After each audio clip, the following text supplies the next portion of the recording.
GrowVeg create gardening videos, and two simple changes to one of their thumbnails caused them to gain 40,000 views in the first 24 hours when they usually averaged around 13,000 views. Fast forward to the end of the month and this video was skyrocketing past 400,000 views and is still earning tens of thousands of views per hour an entire year later. The two changes that they made to their thumbnail are so simple that it can be applied to any YouTuber in any niche.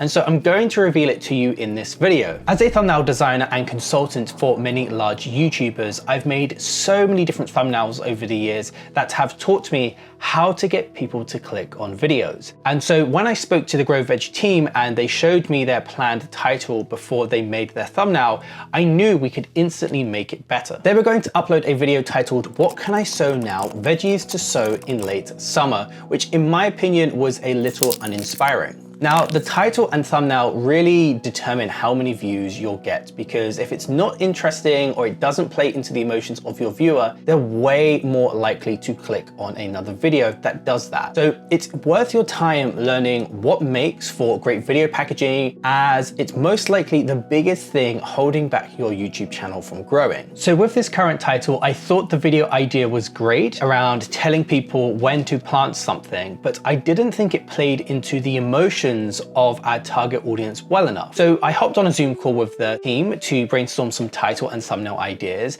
and settled on the following title: "You Must Sow These Seeds in August." This was a great title, not only because it was short and snappy, but because it did a couple of things. And the first is that it created urgency. For those of you watching who don't spend any time in the garden, you might not know this, but you can't just plant a seed in the ground at any time of the year and expect it to grow. You have to sow these seeds at a particular time of year. And so this title put a little bit of pressure on the audience by saying you must sow these seeds, and then mentioned the month of August. It basically told these gardeners, hey, you can't procrastinate on watching this video, as it was essentially a now or never.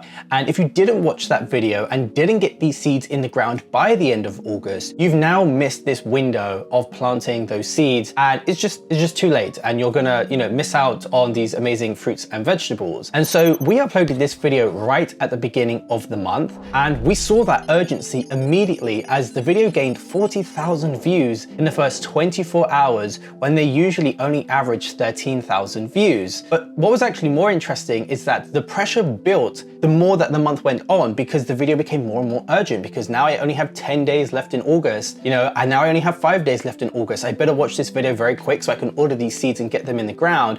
And so this pressure was great at causing that urgency.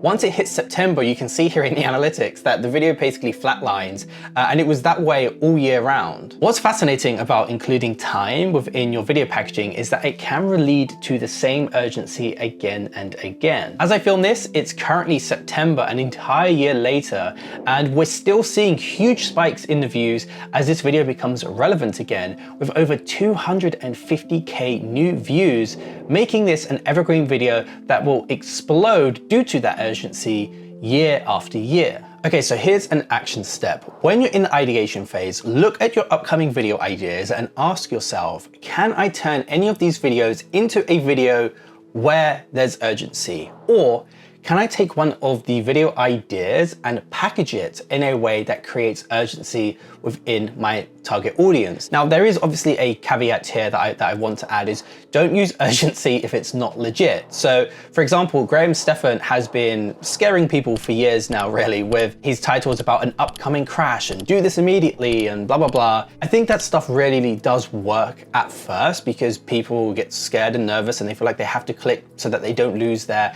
investments. But guess what? People were smart, right? And after a while, they realize it's all an exaggeration, and this type of clickbait will essentially result in people not trusting you anymore. And that's just gonna damage your reputation in the long run, and people will just stop clicking on your videos. And you might end up with loads of new viewers all the time, which keeps the views quite high, but you're not really building a fan base there. And I think that the trust and your reputation that you have of your audience is like huge, because when you do have those new viewers, they will become returning viewers, and that's when you can start to stack your viewers hours over the long term and end up with millions of views. So taking this back to GrowVeg, they can essentially use urgency because if you put those same seeds in the ground 7 weeks after they had said, those seeds will legitimately not grow. So it's a legitimate claim. While a title can be pivotal in a video's success, there's something that's actually way more effective at driving clicks to your video, and that's the thumbnail. On this call, we also brainstormed for a little bit, and I went ahead and generated some rough mock-up concepts to give an idea of what I had in my head. And mocking up thumbnails can be a great way to experiment with words, shapes, and photos before you actually go out there and try and take the photo for real. And if you work within a team or with a thumbnail designer, creating mock-up concepts like this can really help to communicate clearly what's in your head, and so that there's no confusion. And obviously these don't have to look good, it's just a rough concept. And that's essentially what I did here with these images. You know, they don't look perfect, but it was just to give an idea to Antonia, who takes these photos of Ben, who was the YouTuber on GrowVeg, and she went and took this photo,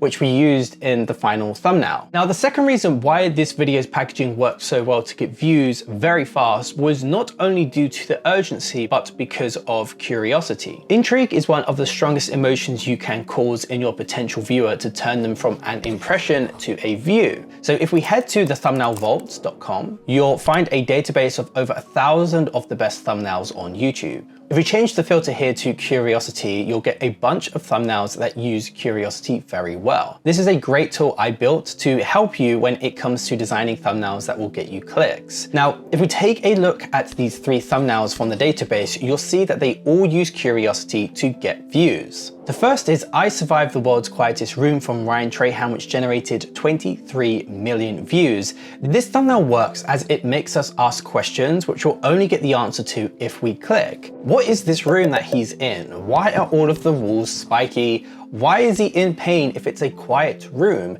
How is he surviving for just 41 minutes in a room that has no sound? You know, why is he in pain? A ton of questions appear there, which instantly makes you want to click to find out. Same here with this thumbnail. Why this bra was banned at Wimbledon? Again, my interest is piqued and I want to click to find out why it was banned. And it's likewise with this thumbnail as well. Your city is full of fake buildings, here's why, which is a very strong title, and the thumbnail text builds on that perfectly. What do you mean the house in that thumbnail is not real? What do you mean my city is full of fake buildings? Is that a thing? And if so, why is that? Again, I want to click to find out. Curiosity is huge on YouTube right now. Now, I could make an entire 30-minute video on curiosity and how effective this can be in creating a clickable thumbnail, because it's such a strong emotion that practically every big YouTuber is using to get you to click. So when GrowVeg and I combined this with the urgency, it made the thumbnail so much more clickable. The reason for this is that when people had that urgency to think, oh crap, I better click this video to sow these seeds before I run out of time, the thumbnail actually gives nothing away. We see a photo of the seed, but we can't identify what that seed is until we click the video to find out what seeds I must urgently place in the ground. And we could have, you know, said in the thumbnail or the title with the arrow, tomato seed, cabbage seed, or we could even have the title say, sow these seeds in August, tomatoes, fennel, and cabbages, or whatever it is that's in the video, but that would have just given the secret away. So again, by pressuring the audience into taking action before it's too late, made people want to click to learn what these seeds were so that they could order them from Amazon and put them in the ground before the end of the month. As I said before, the video is now approaching 800,000 views when GrowVeg on average would get far fewer views than that. But the best thing about this packaging is that they could very easily turn this into a series every single month. Since then, they've released different variations of this title and thumbnail, and it's massively outperformed on their YouTube channel. Now it has sort of become a staple of their strategy, and this was just the first call that we ever had together to talk about their strategy. So to put that into perspective, out of the 5 videos that they've done, that's resulted in over 2.3 million views, which is just huge for their YouTube channel. Plus, one of these videos has actually been out for a year, meaning it's had a second cycle cycle and a second rush of views. So I'm actually personally really excited to see how the rest of these other videos perform, because over the course of a year, this could add up to an extra million, 2 million, 3 million views, especially because this first one has got an extra 250K on its first cycle. And so what's that going to look like 2 years, 3 years down the line, especially when we end up having 12 of these videos for every single month of the year. And then we might even go through and make different variations of other things that you could plant in August, for example. And then you could have like 2 videos every single year that are going to explode, telling people what seeds that they can plant. Since then, we've actually seen so many competitors in the gardening niche have copied this series, which in my opinion is always like a clear sign that you're onto a winner. GrowVeg and I actually met up a few months back to talk about some other strategies that we could put on the YouTube channel. And we came up with another series actually that kind of used that same urgency and curiosity, as well as clear instructions. Because I think clear instructions is another big part of why that particular video did well. People just like to be told stuff of like, here's specifically what you need to do. And we essentially made like a garden checklist, and it just uses that same framework. And this also is now doing very well for them. If you actually want to hear a little bit more about some of the other ideas that we identified, I spoke about this in my newsletter, the Creator Stream, a few months back. And so if you actually want to read that, I'll just put a link in the description and you can check it out. And now I do want to say, if you're still a bit confused on how to create strong thumbnails, then I recommend watching this video right here, where I explain how top YouTubers like Ryan Trahan get you to click on his videos every single time.